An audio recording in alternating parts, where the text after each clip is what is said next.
Demandez le programme, c'est avec Dominique Chimbakala et on revient bien entendu ce soir sur le prix Nobel de littérature attribué à Patrick Modiano avec ce reportage qui date de 1970 et qui déjà, à l'époque, s'intéresse au caractère du romancier et à l'atmosphère de ses romans. Il s'appelle Patrick Modiano, il a 22 ans. Taille 1m98, yeux bruns, cheveux longs, profession écrivain. Violon d'Ingres, il écrit des chansons. Signe particulier, l'inquiétude. 2 romans, un seul décor, l'occupation. Le premier en 1968, La place de l'étoile.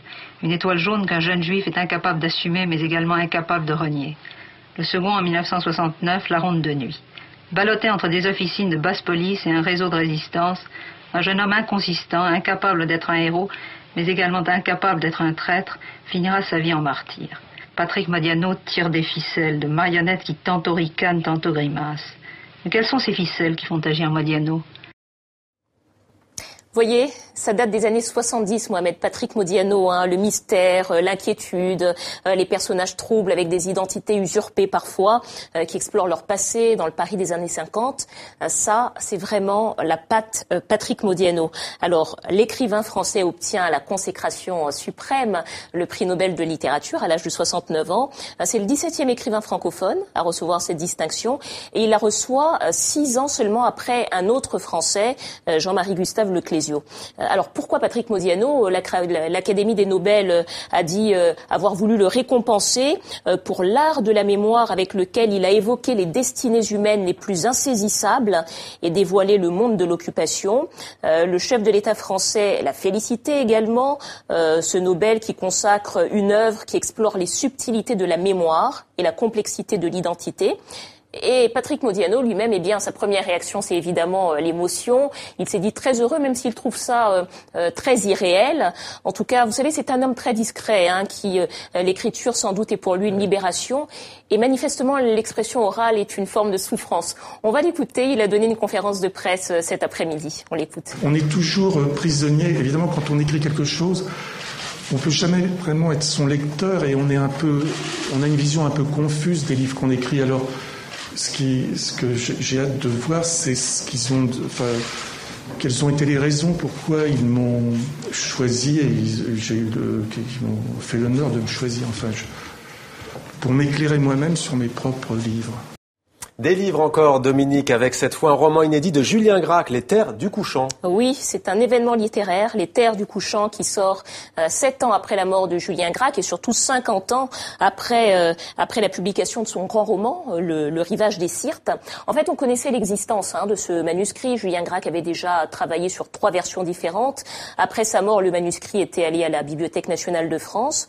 Ce que je peux vous dire de l'histoire, c'est qu'il s'agit d'un périple qui se déroule au Moyen-Âge et dans lequel la guerre tient une place très importante. Je ne vous en dis pas plus. Les Terres du Couchant de Julien Gracq, c'est aux éditions José Corti. Bon, voilà qui donne envie, Dominique, de l'opéra, également au programme. Manon Lescaut qui ouvre la saison de l'Opéra de Lausanne en Suisse. Oui, alors Manon Lescaut, Mohamed, c'est d'abord un roman. C'est un roman français de l'abbé Prévost au XVIIIe siècle qui a donné naissance à un des opéras comiques les plus célèbres du répertoire. C'est une histoire d'amour entre le chevalier des Grieux, jeune homme de bonne famille, et une jeune femme prénommée Manon. Manon, une jeune femme destinée à entrer au couvent. Alors nos 2 jeunes tombent très amoureux, vivent ensemble.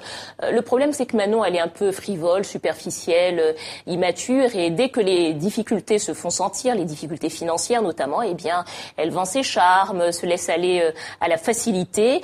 Bref, Manon, c'est un petit peu l'archétype de la femme tentatrice qui pervertit les hommes.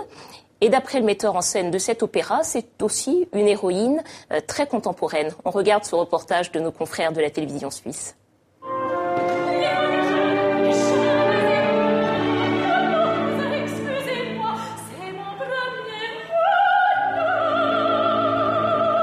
Au début, le rôle me faisait un petit peu peur.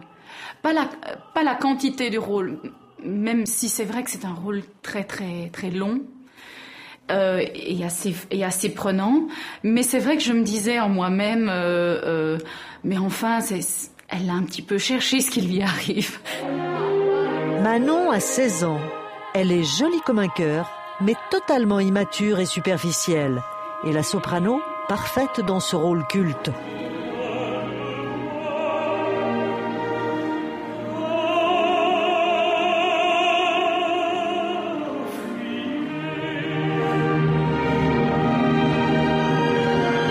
à l'heure d'aujourd'hui, elles veulent, pour la plupart, pas forcément être docteur, avocate. Elles veulent être des stars. Et finalement, c'est un peu Manon, quoi. Elle veut être une star.